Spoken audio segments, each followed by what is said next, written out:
Hello students, मैं हूं अमन खान और आप सब देख रहे हैं भाई अमन केमिस्ट्री क्लासेस। तो चलिए अपन स्टार्ट करते हैं अपना लेक्चर नंबर 16। उससे पहले 15वें लेक्चर पर चलते हैं भाई। अपनी परंपरा है, परंपरा को अपन तोड़ नहीं सकते। तो अपन ने अपने 15वें लेक्चर में पढ़ा था भाई कैल्शियम हाइड्रोक्साइड के बारे में, जिसको आप बुझा हुआ चूना कहते थे। फॉर्मूला क्या होता था भाई? Calcium hydroxide. ठीक भाई, अपन ने इसकी रिएक्शन देखी, इस पर संक्षिप्त टिप्पणी लिखी। इसमें अपन को एक खास बात पता लग रही थी भाई कि इसके साथ ऊष्मा की प्राप्ति भी हो रही थी। जिस ऊष्मा की कितनी वैल्यू थी? 67 किलो जूल पर मोल उसकी एनर्जी वैल्यू अपन को पाई जाती थी। ठीक है भाई, ये श्वेत अक्रिस्टलीय यौगिक होता था, जल में घुलता ही नहीं था भाई, थोड़ा सा विलय होता था। ताप बढ़ाने पर विलेयता में कमी आती थी। क्यों आती थी? क्योंकि अपन को एक्स्ट्रा अमाउंट में पहले से ही एनर्जी मिल रही है, हीट मिल रही है। आप फिर भी एनर्जी बढ़ाए, हीट बढ़ाए जा रहे हो भाई, तो आपके लिए वो गलत है। ठीक, बुझे हुए चूने को पानी में घोलने पर बनने वाला स्वच्छ विलयन क्या कहलाता था भाई? चूने का पानी कहलाता था। और कैल्शियम हाइड्रोक्साइड का जो गाढ़ा विलयन होता था वो क्या होता था भाई? सफ़ेद दूधिया रंग का होता था, जिसको दीवारों पर सफ़ेदी करने के लिए यूज़ किया जा सकता है। इंपॉर्टेंट नोट अपन ने लिखा था, क्या लिखा था भाई? उपरोक्त अभिक्रिया में जो क्रिया होती थी कैल्शियम ऑक्साइड का बुझना तथा बनने वाले उत्पाद को क्या कहते थे? बुझा हुआ चूना कहते थे भाई। ठीक, ठीक है सर। क्या होता है जब? फिर अपन ने छोटे छोटे 5 से 6 क्वेश्चन देखा था। कैल्शियम हाइड्रोक्साइड निर्जलीकरण करा रहे थे। निर्जलीकरण का क्या मतलब था भाई? जल को बाहर निकालना, गर्म करते ही जल का अणु बाहर निकल रहा था। फिर आपने सल्फ्यूरिक अम्ल H2SO4 और हाइड्रोक्लोरिक अम्ल HCl से रिएक्शन देखी। जब आपने HCl से रिएक्शन कराई तो कैल्शियम क्लोराइड, जिसका फॉर्मूला था कैल्शियम क्लोराइड, ये बन रहा था भाई।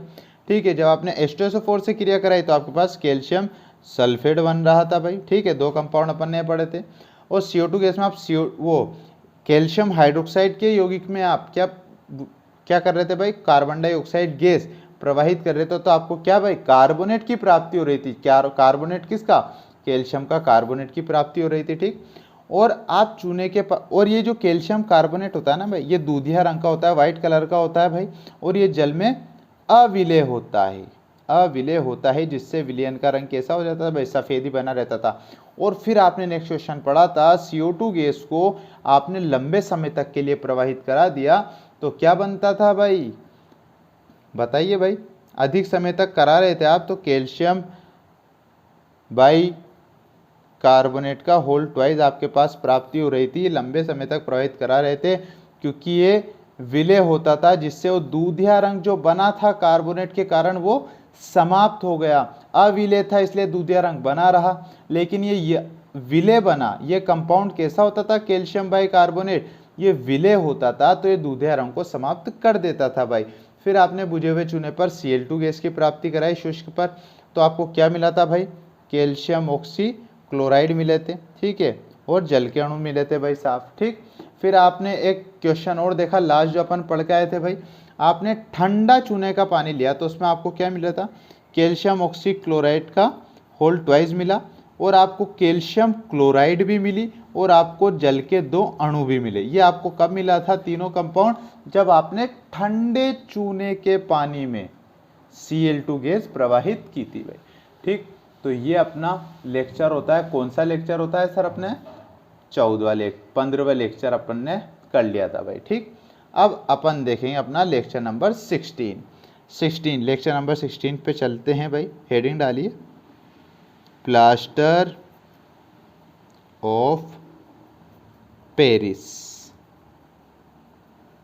Short form POP। ठीक है भाई, POP सब जानते होंगे वैसे। ठीक भाई, प्लास्टर ऑफ पेरिस के ऊपर पढ़ेंगे अपन। लिखिए भाई, जिप्सम को 390 केल्विन ताप तक गर्म करने पर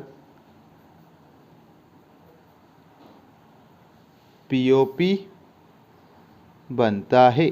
इसने अपन को ये तो बता दिया, हिंट तो दे दिया कि जिप्सम की प्राप्ति, प्लास्टर ऑफ पेरिस की प्राप्ति कैसे होती है। एक जिप्सम यौगिक होता है जिसको आपने कितना टेम्परेचर दिया?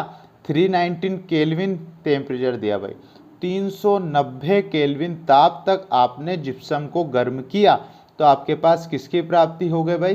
POP की। रिएक्शन कैसे होती है? सबसे पहले जिप्सम का फॉर्मूला आपको याद होना चाहिए। कैल्शियम सल्फेट डॉट इसके साथ जल के 2 अणु। कितने अणु भाई? जल के 2 अणु। इसे क्या बोला जाता है सर? जिप्सम। ठीक है भाई, इसको आपने कितना टेम्परेचर दिया? 390 केल्विन टेम्परेचर आपने इसको दिया। इसको गर्म करते रहे तो आपके किसकी प्राप्ति हो गई? कैल्शियम सल्फेट की प्राप्ति हो गई। ये होता है भाई टोटल। ठीक, 2 ये नहीं है, 2 इसका था। सर सेम टू सेम ही तो है बेटा। सेम कहाँ गया भाई? सेम कहाँ गया? जिप्सम जो होता है वो जिप्सम क्या होता है? कैल्शियम सल्फेट के साथ जल के 2 अणु कंबाइंड फॉर्म में होते हैं भाई। मतलब संयुक्त अवस्था में जब भी कैल्शियम सल्फेट के साथ जल के 2 अणु होंगे तो आप उसे क्या कहकर बुलाओगे? जिप्सम। और जिप्सम को आप जैसे ही 390 केल्विन ताप तक गर्म करते हो तो ये जल के 2 अणु इसे छोड़कर नाराज होकर चले जाते हैं। ये नाराज होकर चले जाते हैं तो ये 2 तो आ जाता है कैल्शियम सल्फेट के पास, यूँ कहता है तू तो यहीं रुक जा, और ये जल के अणु निकल जाते हैं भाई अलग। तो जल के अणु अलग हो जाना क्या कहला देता है भाई? ये बन जाता है आपके पास पीओपी। ठीक है, और 3 जल के अणु बाहर फॉर्म में जो उत्पाद कचरे के रूप में निकलते हैं ना, वो ये 3 अणु निकलते हैं। मेन जो कंपाउंड आपके पास बना वो ये है भाई। ये तो कचरे के रूप में आपके पास जल बाहर निकल गया। ठीक, तो ये प्लास्टर ऑफ पेरिस बनने की रिएक्शन होती है जो बड़ी सिंपल होती है भाई। ठीक, अब अपन इसके सम्मान में कुछ बातें लिखेंगे क्योंकि अपन टॉपिक ही प्लास्टर ऑफ पेरिस पढ़ रहे हैं। इसके सम्मान में अपन को कुछ ना कुछ लिखना पड़ेगा। लिखिए पीओपी जो कि श्वेत चूर्ण पाउडर होता है, चूर्ण पाउडर होता है, कोमा पानी की उपस्थिति में पुनः कैल्शियम सल्फेट डॉट 2H2O बनने के कारण कठोर हो जाता है, कठोर हो जाता है। इसी वजह से पूरा समझाएंगे भाई, पहले लिख लेते हैं। इसी वजह से इसका उपयोग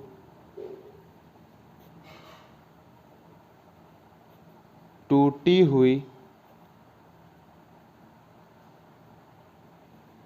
हड्डियों पर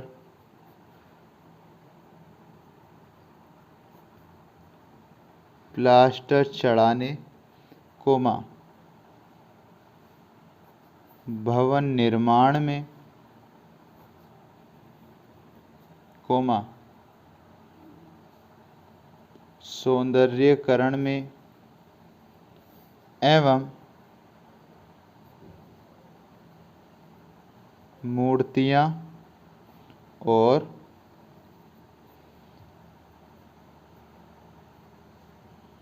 खिलौने निर्माण में उपयोग किया जाता है, उपयोग किया जाता है। आप रिएक्शन देख के आए कि कैल्शियम सल्फेट के साथ जब जल के 2 अणु संयुक्त अवस्था में होंगे तो वो तो आपका जिप्सम हो गया। आपने जैसे ही केल्विन ताप दिया, कितना दिया? 390 केल्विन ताप दिया, तो जल का अणु, एक जल का अणु बाहर निकल गया, ट्वाइस की फॉर्म में हो गया। तो कैल्शियम सल्फेट का होल ट्वाइस डॉट H2O क्या कहला दिया भाई? पीओपी। और जैसे ही इसके बारे में अपन पढ़ें कि पीओपी जो कि एक श्वेत चूर्ण पाउडर होता है, क्या होता है भाई? पाउडर फॉर्म में होता है जो सफ़ेद कलर का होता है। पानी की उपस्थिति में आपने इसको जिप्सम में से पानी के अणु को बाहर निकाल दिया सर, तो बाहर निकालते पीओपी का निर्माण हो गया। तो पानी की उपस्थिति में पुनः कैसा हो जाएगा भाई? ये कैल्शियम सल्फेट 2H2O बनने के कारण कैसा हो जाएगा? ये कठोर हो जाता है। इसी वजह से पीओपी क्या हो जाता है भाई? जिप्स पानी के जल के अणु मिलाने के कारण कठोर हो जाता है। इसी वजह से इसका उपयोग जैसे ही आप पाउडर लेते हो, पाउडर फॉर्म में क्या करते हैं भाई, अपन पीओपी के पाउडर फॉर्म में पानी डाल देते हैं, तो पानी डालते एक पेस्ट बन जाता है, बहुत कठोर होता है भाई सूखने के बाद। इसी वजह से इसका उपयोग टूटी हुई हड्डियों पर जो प्लास्टर बनता है, प्लास्टर पर जो वाइट लेप लगाया जाता है वो प्लास्टर ऑफ पेरिस का होता है। भवन निर्माण में आप देखते हो, घर में सजावटी चीज़ें बनाने में, ठीक है भाई, उसमें और खिलौने बनाने में, मूर्तियाँ बनाने में किसका यूज़ होता है भाई, प्लास्टर ऑफ पेरिस का यूज़ होता है। सर इसकी रिएक्शन क्या होती है जो आपने लैंग्वेज लिखवाई, देख लो भाई, कैल्शियम सल्फेट का होल ट्वाइस, ठीक भाई, और ये H2O, इसको ही आप क्या बोल रहे थे, पीओपी बोल रहे थे। बिल्कुल सर, पीओपी बोल रहे थे, बिल्कुल। अब जैसे ही आपने इसमें जल मिला दिया भाई, क्या मिला दिया, जल मिला दिया, तो ये वापस से क्या बन गया भाई, 2 कैल्शियम सल्फेट डॉट 2H2O। ये एक कठोर पदार्थ वापस से जिप्सम बन जाता है, जो जिसके कारण आप इन सब चीज़ों का यूज़ कर सकते हो भाई, ठीक। ये तो आप क्या हो गया। अब अपन लिखते हैं इसमें स्टार पॉइंट, लिखिए स्टार पॉइंट लिखिए। पीओपी को 470 केल्विन ताप तक गर्म करने से इसका निर्जलीकरण हो जाता है। क्या बोला, पीओपी को आपने अब क्या करा, 390 से बढ़ाकर 470 केल्विन ताप दिया, तो क्या होगा भाई, इसमें से जो जल के अणु होते हैं वो क्या होते हैं, भाग जाते हैं। मतलब अपन जानते हैं निर्जलीकरण का मतलब क्या होता है, जल को फ्री कर देना, जल को बाहर निकाल देना, तो क्या हो जाता है, निर्जलीकरण हो जाता है, तथा यह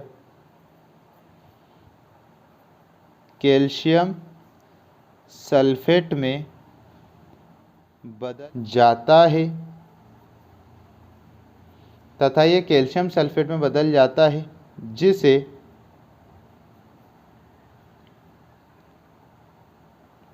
मृत ज्वलित कहते हैं, और इसमें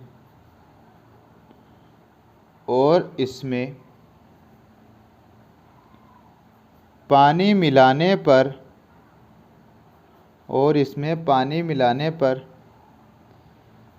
जाहिर सी बात है, आपने पानी निकाला तो क्या हो गया भाई, वो पानी निकालती तो कैल्शियम सल्फेट में बदल गया, जिसे मृत ज्वलित आप कह रहे हो, और वापस आपने इसमें पानी मिला दिया तो ये क्या हो जाएगा भाई, बताइए, कठोर होगा क्या ये।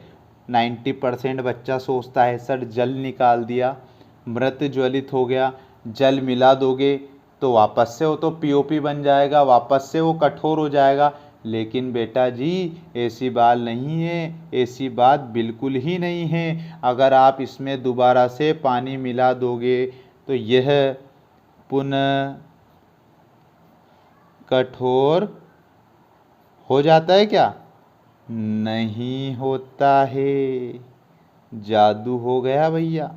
स्टार पॉइंट का मतलब समझो, पीओपी को आपने 470 केल्विन ताप तक गर्म किया तो आपके पास क्या बचा भाई, ये होता है ना कैल्शियम सल्फेट का होल ट्वाइस डॉट H2, यही होता है आपका पीओपी।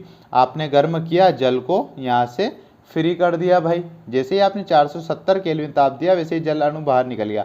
बचा क्या आपके पास, कैल्शियम सल्फेट बचा, जिसे आप क्या बोलते हो, मृत ज्वलित बोलते हो।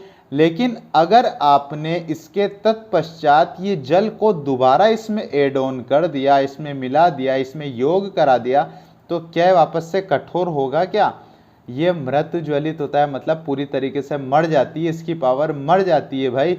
इस वजह से आप वापस जल मिला दोगे तो ये पुनः कठोर नहीं होता है। इसकी रिएक्शन भी देख लीजिए भाई आप, जैसे ही आपने कैल्शियम सल्फेट का whole twice H2 plaster of Paris को कितना टेम्परेचर दिया, 470 केल्विन ताप दिया, तो क्या बचा, कैल्शियम सल्फेट के कितने अणु, 2, कितने थे भाई, ये 2 फॉर्म में थे तो 2 अणु कैल्शियम सल्फेट के बचे, और ये जल क्या हो जाता है भाई, जल फ्री हो जाता है, क्योंकि निर्जलीकरण ही कर रहे हो ना भाई, जल फ्री हो जाता है, ये मृत ज्वलित कहलाता है भाई, ठीक। अब आप एक घटना और है इसके बाद, लिखिए कैल्शियम सल्फेट को 670 केल्विन ताप तक गर्म करने पर यह अपघटित होकर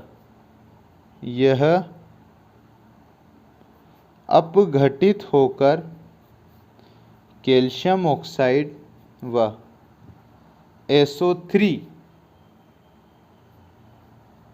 में बदल जाता है। कैल्शियम सल्फेट को सबसे पहले आपने गर्म किया था 390, तो आपके पास POP बना।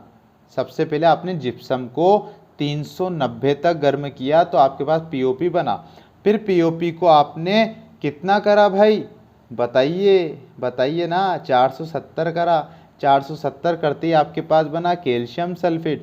फिर वापस आपने POP को फिर आपने किसको, कैल्शियम सल्फेट को बनने वाले को कितना कर दिया भाई, बता देता हूँ। कैल्शियम सल्फेट को आपने कितना कर दिया भाई, 670 केल्विन टेम्परेचर दे दिया, तो आपके पास 2 यौगिक बन गए।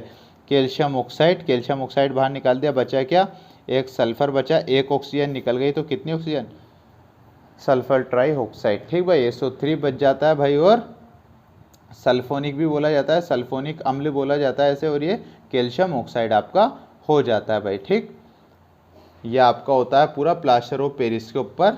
टिप्पणी बोल दो, कुछ भी बोल दो कि आप इनकी रिएक्शन है, अपने कितना टेम्परेचर इसमें दोगे, किसका निर्माण होता है, इसका निर्जलीकरण कराते हो तो बनता क्या है, ठीक है, उसमें आपस से पानी मिलाते हो तो क्या होता है, पूरी घटनाएं अपन ने इसमें देख ली। सिंपल सी बातें हैं, रॉकेट साइंस की जरूरत बिल्कुल नहीं है भाई। ठीक, क्वेश्चन देखेंगे। सोडियम एवं पोटेशियम, सोडियम एवं पोटेशियम तत्वों का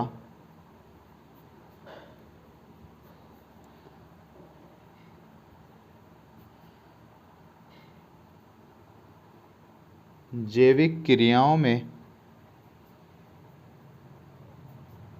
क्या महत्व है। सोडियम जिसे आप Na से इंडिकेट करते हो, पोटेशियम जिसको आप K से इंडिकेट करते हो, इन तत्वों का जैविक क्रियाओं मतलब जीवों के अंदर जो क्रियाएं संपन्न होती है उनमें इनका क्या महत्व होता है भाई। आंसर लिखेंगे सिंपल सी लैंग्वेज में। एक, सामान्य व्यक्ति के शरीर में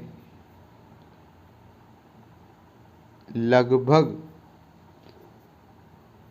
90 ग्राम सोडियम, सामान्य व्यक्ति के शरीर में लगभग कितना भाई, 90 gram sodium, comma 1.70 gram potassium, comma 5 gram iron, Fe जिसे आप फेरस भी बोलते हो, इसे क्या बोलते हैं अपन, आयरन। ठीक है भाई, सब जानते होंगे। व 0.06 ग्राम कॉपर होता है। क्या बोला भाई, 90 gram sodium, 1.70 gram potassium, 5 gram iron, 0.06 gram copper होता है। ठीक है, ये तो अपन ने इनकी मात्राएं लिख दी। अब महत्व क्या क्या होता है उसके बारे में देखते हैं भाई, तो स्टार पॉइंट डालिए और लिखते रहिए। देखिए पहला, यद्यपि Na प्लस व पोटेशियम प्लस आयन दोनों रासायनिक रूप से एक समान है, बिल्कुल, ये भी पॉजिटिव आयन ये भी नेगेटिव आयन, तो रासायनिक रूप से एक समान है, लेकिन इनके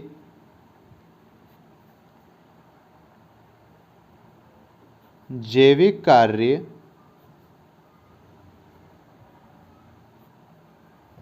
भिन्न भिन्न होते हैं।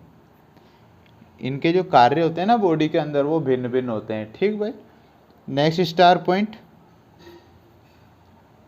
सोडियम प्लस आयन मुख्यतः अंतरकाशीय द्रव में उपस्थित रक्त plasma coma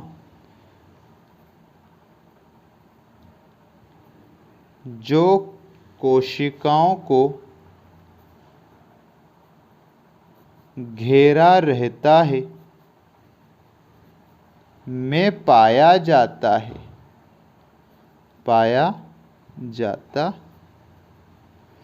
sodium plus ion अपने मुख्यतः अपनी जो बॉडी होती है ना, उस कहाँ पर पाया जाता है भाई? रक्त के अंदर जो प्लाज्मा होता है, रक्त प्लाज्मा जो होता है, जो अपन की पूरी कोशिकाओं को, जीवों में जो कोशिकाओं को घेरे रहता है रक्त प्लाज्मा, उसके अंदर क्या पाया जाता है भाई? कौन सा आयन मुख्य रूप से उपस्थित होता है? सोडियम प्लस आयन मुख्य रूप से उपस्थित होता है। ठीक भाई। Next star point, sodium plus ion. ठीक भाई। शिरा संकेतों में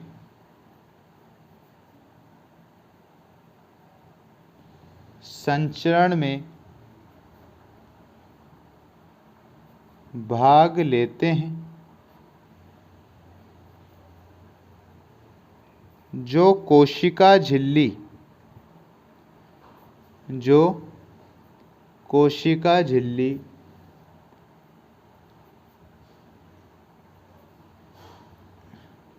में जल प्रवाह को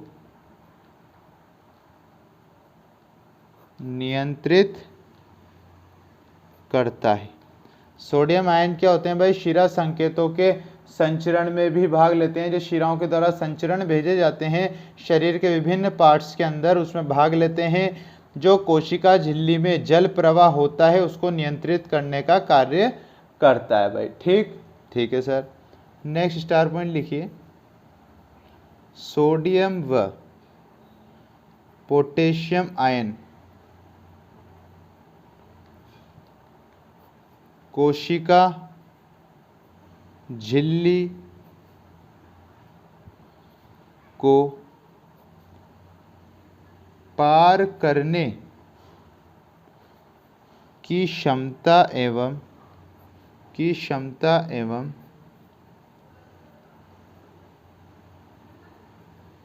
एंजाइम को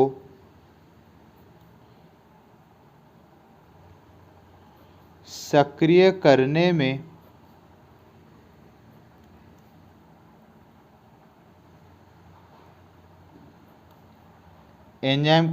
करने में मात्रात्मक रूप से भिन्नता रखते हैं। क्या बोला भाई? सोडियम आयन और पोटेशियम आयन कोशिका झिल्ली को पार करने की क्षमता तो रखते हैं, और इसके साथ साथ एंजाइम्स जो होते हैं भाई, अपनी बॉडी में एंजाइम्स पाए जाते हैं, वो पढ़ेंगे अपन 12th में आएंगे आपके पास अच्छी तरीके से। एंजाइम को पावरफुल बनाने में भी मात्रात्मक रूप से भिन्नता रखते हैं। Next star point, sodium plus ion कोशिकाओं में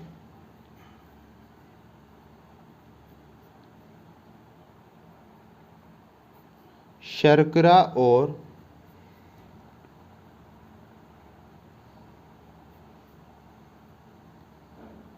एमिनो अम्लों के प्रवाह को भी नियंत्रित करता है।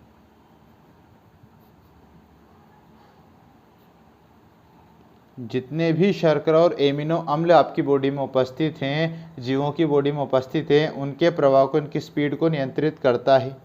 नेक्स्ट स्टार पॉइंट, अतः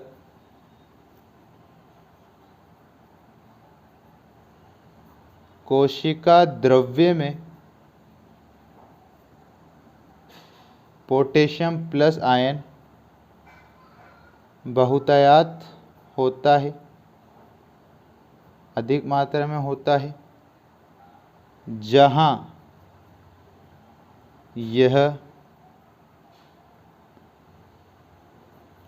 एंजाइम को सक्रिय मतलब पावरफुल सक्रिय करता है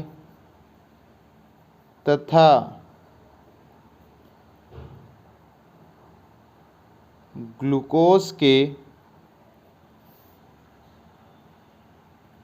ऑक्सीकरण से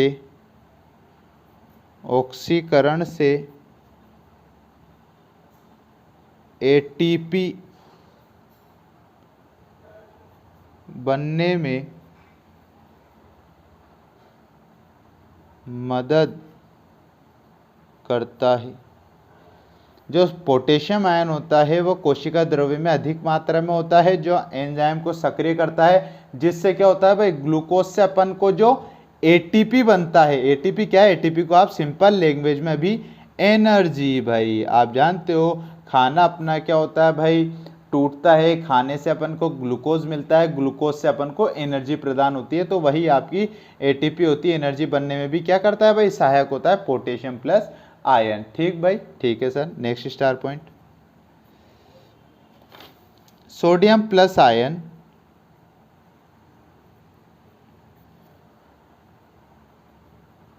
शिरा संकेतों के लिए उत्तरदायी होता है। शिराओं के द्वारा संकेत दिए जाते हैं बॉडी पार्ट्स को, उसमें इसका अहम भूमिका होती है भाई। नेक्स्ट स्टार, रक्त प्लाज्मा में लाल रक्त कोशिकाओं में Na+ की मात्रा कितनी होती है भाई, 143 मिली मोल इनवर्स है, जबकि पोटेशियम प्लस की 5 मिली मोल इनवर्स है। यह सांद्रता 10 मिली मोल इनवर्स सोडियम प्लस एवं 105 मिली मोल इनवर्स तक परिवर्तित होती है। यह असाधारण आयनिक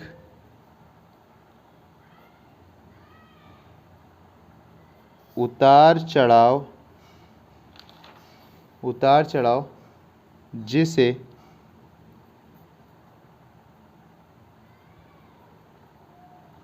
सोडियम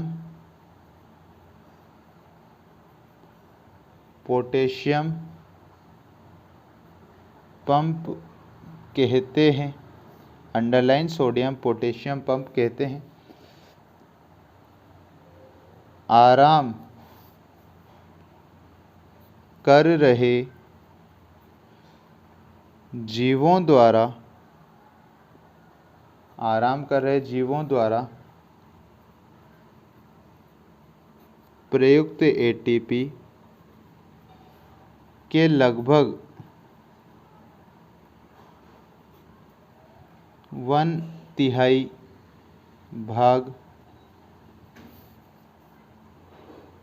का उपयोग होता है।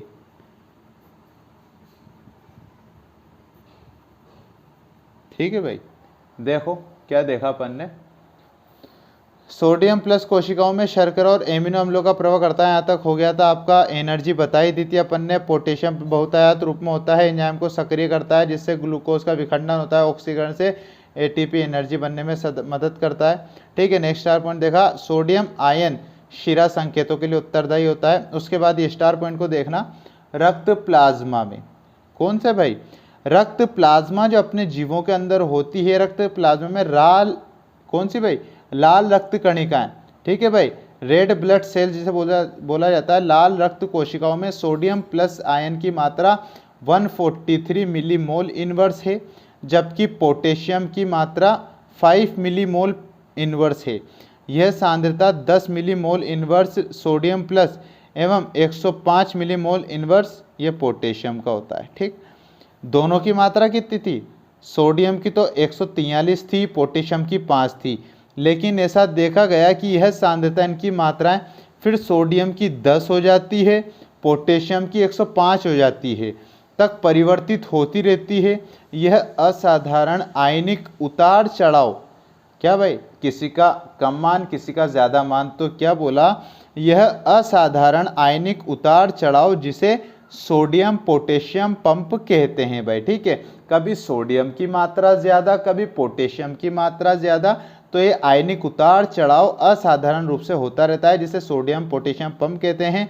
आराम कर रहे जीवों द्वारा इन पूरी मात्राओं का जो व्यक्ति जो जीव आराम कर रहा है उसमें कितना यूज होता है इसके भाग का, मात्र 1/3 हिस्सा भाग का उपयोग होता है एटीपी बनाने में।